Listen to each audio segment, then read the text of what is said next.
আপোনালোকে কক্সা মচাম বংশৰ ৰূপালী জয়ন্তী অনুষ্ঠান দুদিনীয়াকৈ অনুষ্ঠিত কৰিলে। কি ক'ব এই সন্দৰ্ভত? আমি 2001 চনৰ পৰা এতিয়া নিৰবিচ্ছিন্নভাৱে আমি কক্সা মচাম বংশই জাচিংফা অনুষ্ঠানটো পালন কৰি আহিছোঁ। মাজতে অৱশ্যে আমি যোৱাবাৰ বৈৰাগীবৰত আমি খালী অনুষ্ঠানটোৰ লগতে অনুষ্ঠান কৰিলোঁ। তাৰ আগৰ বছৰ মৰাণজানত আমি চাইফা অনুষ্ঠিত কৰিলোঁ। এই জাচিংফা অনুষ্ঠানটোৰ উদযাপন কৰাৰ যোগেদি আমাৰ বংশৰ গোটেই মানুহখিনিক আমি একলগ কৰাৰ এটা চেষ্টা কৰিছোঁ।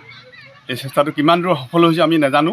তথাপিও এইবাৰ আমি ৰূপালী জয়ন্তী উপলক্ষত বকতা হলগুৰি অঞ্চলৰ বীজপাম খেলপথাৰত দুদিনীয়াকৈ আমি ৰূপালী জয়ন্তী উপলক্ষ উদযাপন কৰিলোঁ। ৰূপালী জয়ন্তী উপলক্ষৰ আজি দ্বিতীয় দিনত আমি আজি মুকলি সভা, সমন্বয় সভা, কক্সা বংশৰ এখন স্মৃতিগ্ৰন্থ প্ৰথমবাৰৰ বাবে কক্সা উন্মোচন কৰা হ'ল।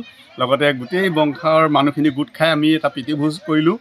লগতে মানুহখিনি লগ পাই আমি ইমান এটা ঠিক আৱেগিক হৈ পৰিলোঁ যে আমাৰ ভাবিব নোৱাৰোঁ, আমি ভাষাৰে প্ৰকাশ কৰিব নোৱাৰোঁ। আপোনালোকে কিমানজনক এইবাৰ সম্বৰ্ধনা জনাব? আমি এইবাৰ মুঠতে 23 জনক কৰিছোঁ। আগৰ বছৰ আমি 19 জনক কৰিছোঁ। তাৰ আগৰ বছৰ 8 জনক, মুঠতে 50 জনক এতিয়ালৈকে আমি সম্বৰ্ধনা জ্ঞাপন কৰিলোঁ। কেনেধৰণৰ ব্যক্তিক সম্বৰ্ধনা জনাইছে? আমি কীৰ্তিমান, নতুন প্ৰজন্মৰ কীৰ্তিমান, বয়োজ্যেষ্ঠ আৰু গণ্যমান্য এইবিলাক ব্যক্তিকে আমি আমাৰ বংশৰ সম্বৰ্ধনা জ্ঞাপন কৰিছোঁ আমি।